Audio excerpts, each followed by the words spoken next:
Hello, welcome back. Still on the mental disorders among adolescents. My name is Nurse Edora, and if you've not watched the part 1, this is actually the part 2, the continuation of the previous video. So if you have not watched the first one, please go and check for it. It's actually on the page before this video. Please check for the mental disorder among adolescents so that you can actually catch up what we're actually saying. Now, like I mentioned earlier, another form of mental disorders that adolescents tend to face during the periods of development into adulthood is mood disorders. Mood. Now, like we all know, mood is the temporal state of the mind. Mood is the temporal state of the mind or feeling. Mood is a feeling. Mood is exhibited. It's something you exhibit. It's something you show.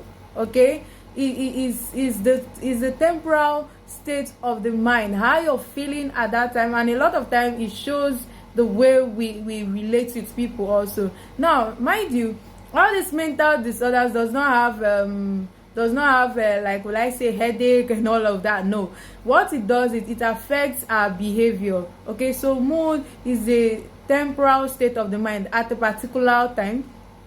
We have different types of mood disorders. We have different types. We have the adjustment disorder relating to depressed mood. Now, when you're trying to adjust to something and then it gets you depressed, and then we have the major depressive disorder. We have the premenstrual dysphoric disorder. Now, this premenstrual dysphoric disorder has to do with that mood swing you have before you see your menses for the females. Before you see your monthly flow, that feeling you have, that change of mood, a lot of time they call it mood swings. And I know a lot of guys who can relate, husbands also can relate to this. A lot of time before your wife or your friend and so on sees his or her monthly flow, there are some kind of display. You just see somebody that was happy, all of a sudden is now sad. Someone that was very sad, all of a sudden it's just all of a sudden very happy. You just see different things going on and you'll be like, you don't even know what to do. Sometimes you'll be like, should I do this or should I do that? Because you don't even know. At that point, the person is just displaying different attitude, and a lot of times we call it mood swings. So that is it. And then we also have the bipolar disorder and so on and so forth. I'm not going to actually go much into those details, but I want us to understand this because this mood disorders tends to affect us. Now, when you're trying to adjust to something, you'll be like, you start having different feelings about it, and all of a sudden it tends to affect you. It tends to affect how you relate. Moving on, let's go to the next one, which happens to do with attention deficit hyperreactivity disorder. Now, attention deficit, just as the name implies, you should know that it's just lack of attention. When someone is not attended to, when someone is not listened to, when someone does not have that feeling. So now, what is attention first? What is attention? Attention, like I said, attention is when you regard something, someone, when you make them interesting, when you make them look interesting or very important.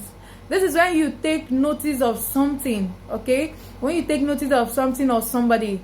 All right, everybody in this world needs attention. Everybody, good, bad, evil, wicked, everybody in this world needs attention.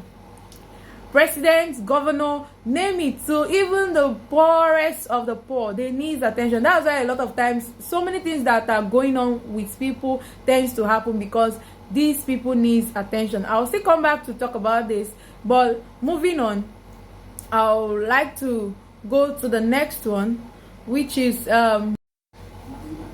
behavioral disorder.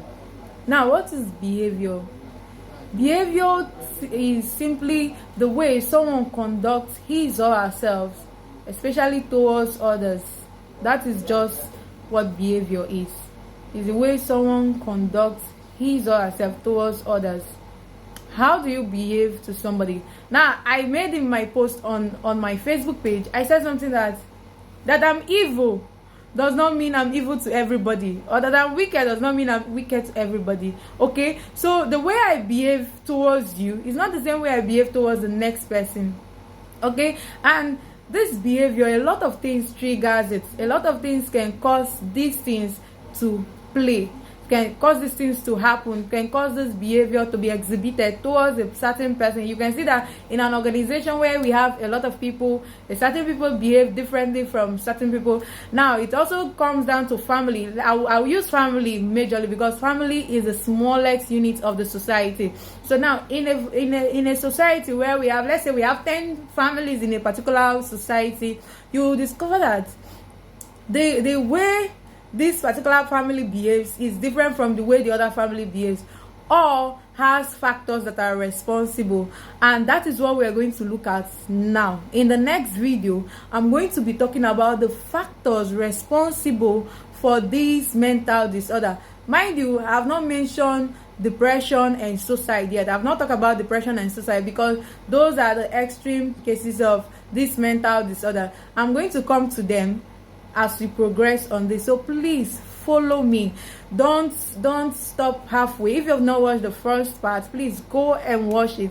Also, share with your friends, share with your loved ones, share with everybody. This has to do with everyone, so please share with everyone, and like, comment, and share this video. Like I said, thank you so much for watching. God bless you. I love you.